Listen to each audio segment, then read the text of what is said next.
No matter how diligent you are at planning, eventually you're going to wake up in the morning like we did this morning without a place to spend the night tonight. Today we'll share with you the steps that we go through when we find ourselves in this situation. Tip number one, when you wake up and it's time to check out of that site and you don't have anywhere to stay tonight, well, don't forget that your park pass probably lets you stay in the place you're at until the park closes that night. So don't just turn left and leave the park. Turn your turn signal on, turn right, head towards something fun, and don't be too anxious. You're going to find a place, trust me. Tip number two, expand your search. Don't just look at the park you're in. For Lynn and I, we love staying in Florida state parks, so we expanded out to look at all the state parks within about 30 miles of where we are. Tip number three, for us, we would look for dispersed camping in the area that we're in, because this van, well, she's perfect for dispersed camping anytime and anywhere we go. But if you know South Florida, you know that there are very, very few places, and more of those places are being closed down.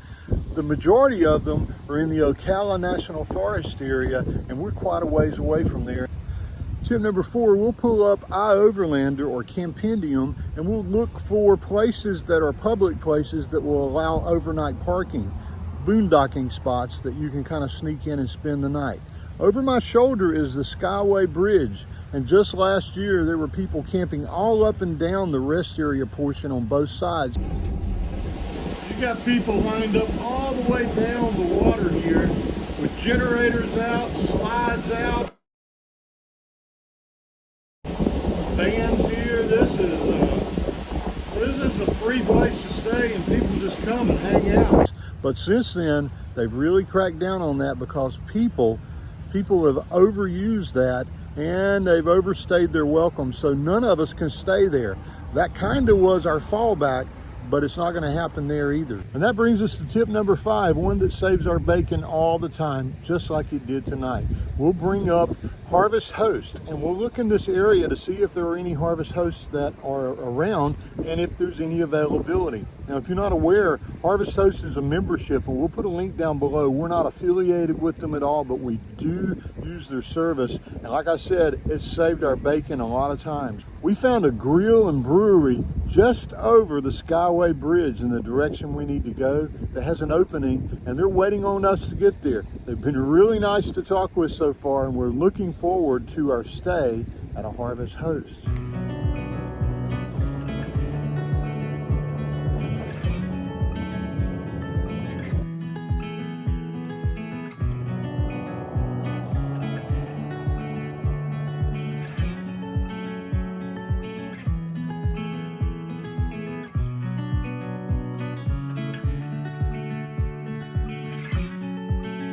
If you've never been here before to Bradenton Beach, Anna Maria Island, then there's a reason there are this many people here. This beach out here is just absolutely stunning.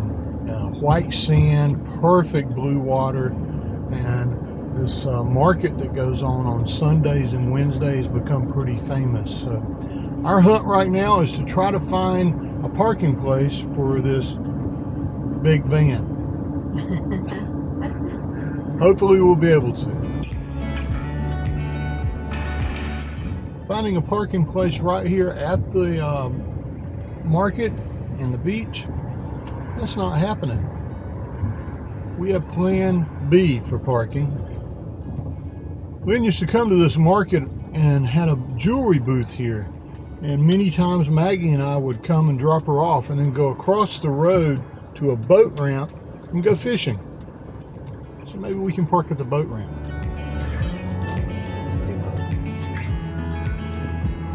Here we go.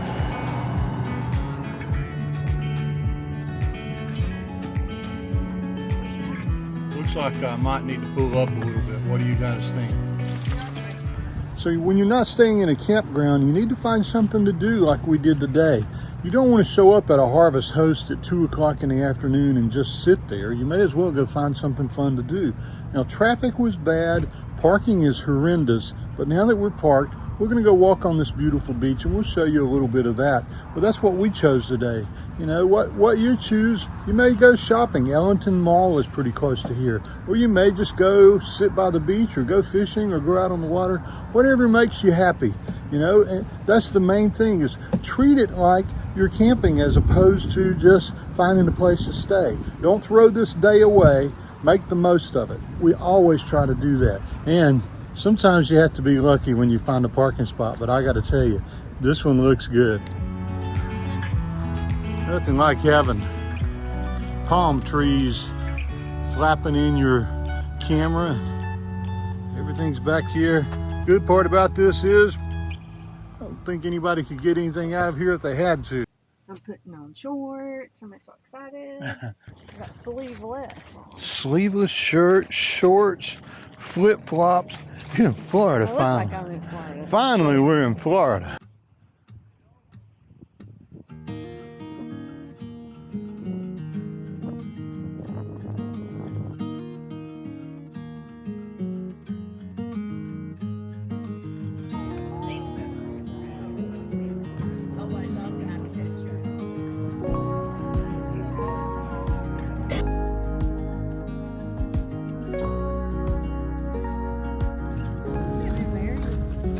More than in there.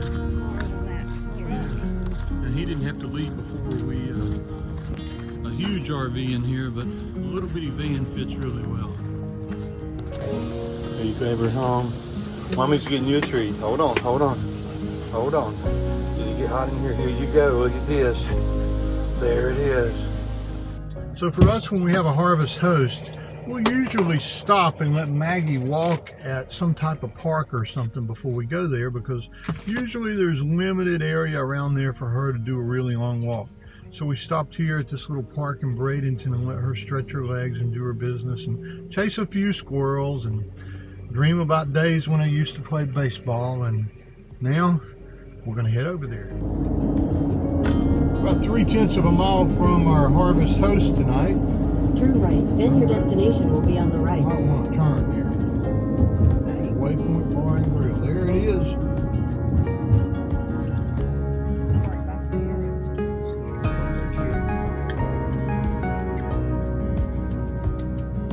I think I saw that. I thought it looked like somebody parking in Yeah, I saw that too.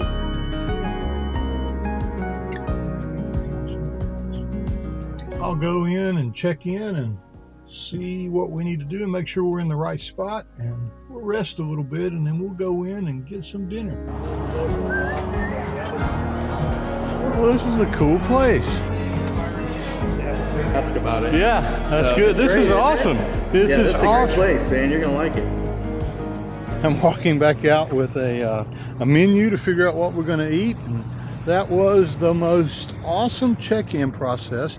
There are a lot of RV parks and state parks that can learn a lot from these guys as far as checking people in and making it a comfortable place. And we're over here right where we need to be. They have 7 spots each night. They don't charge anything. They just ask you to come in and get a drink or eat with them. That's just hard to beat, isn't it? So if you need a harvest host and you're in the St. Petersburg area, the Waypoint Bar and Grill, I tell you what, these guys have it going on.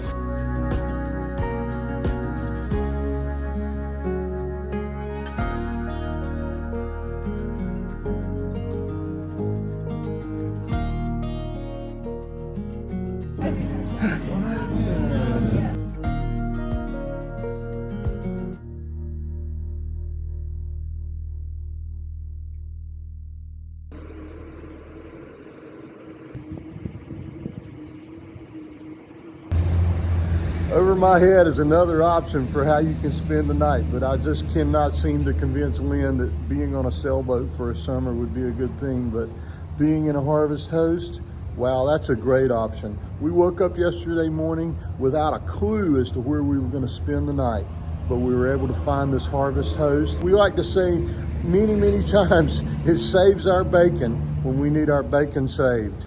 So you might want to know too that not every harvest host is going to be just like this one. In fact, that's the great thing about them. They're all different.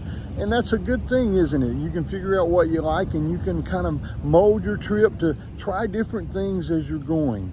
Speaking of going, it's time for us to leave this harvest host and head somewhere else. But before I do, we just want to thank you for watching. We want to thank you for being part of our journey. And if you have tips and tricks that you would like to share with the others in this community about how you book sites whenever you wake up and you don't have a place to stay that night, please take the time to leave a comment down below and help us help others. Until we see you again soon, happy trails.